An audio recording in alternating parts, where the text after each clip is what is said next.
Turn off the lights right now in your own home, a place you know is completely safe, and feel what happens.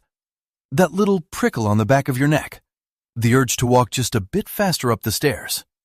You're an adult. You know there's nothing there. So why does the dark still get to you? Almost every human on Earth has felt it. As kids, we were terrified of it. And if we're honest, a part of that fear never really left. But here's the strange thing. The dark can't hurt you.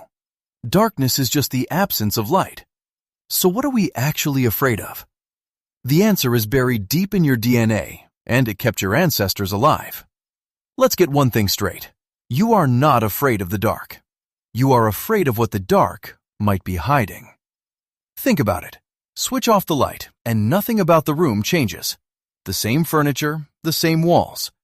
The only thing that changes is that you can no longer see. And for a human being, that is a very big deal. Because we are creatures of the day.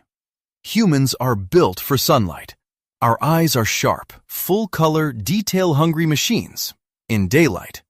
But when the sun goes down, we go nearly blind. And for almost the entire history of our species, that was a death sentence waiting to happen.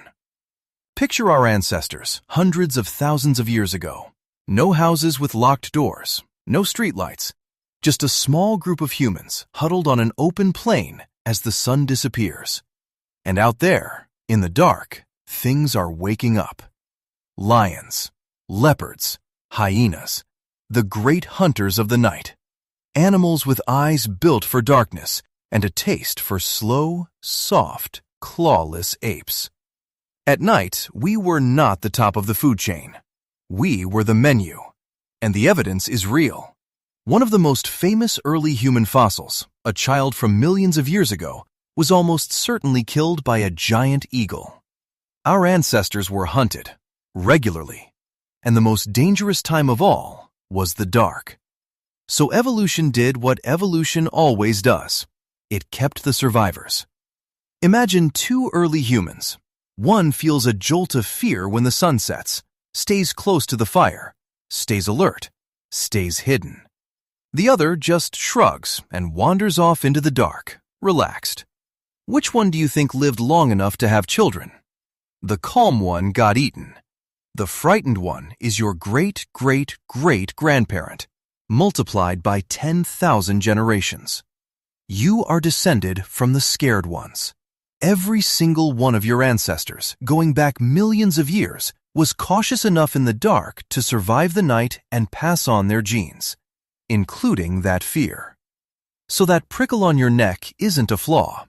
It's an inheritance. But it goes deeper. Because your brain doesn't just passively fear the dark. It actively fills it with monsters. When you lose your vision, your brain hates having no information. It cannot stand not knowing what's out there. So it does something clever and a little terrifying. It guesses. And evolution taught it to always guess the worst. Here's the logic. Imagine a shadow in the corner of a dark room. It's probably just a coat on a chair. But what if it isn't? If your brain assumes threat and it's wrong, you get a jolt of fear for nothing. No harm done. But if your brain assumes safe and it's wrong, you're dead. So your brain plays it safe by playing it scared. A false alarm costs you a racing heart. A missed alarm costs you your life. Over millions of years, the brains that cried wolf in the dark are the brains that survived. That is why a pile of laundry at night looks like a crouching figure. That is the monster under the bed. It's not childish imagination. It's a 2-million-year-old threat detector doing exactly what it was built to do. And it explains why children feel it the most. A child's brain is still developing, bursting with imagination, but without the adult ability to calmly override the fear and say, it's just a shadow. So the ancient alarm rings, loud and unfiltered. Now zoom out and look at what we did about it. This single fear may be one of the biggest reasons we are who we are.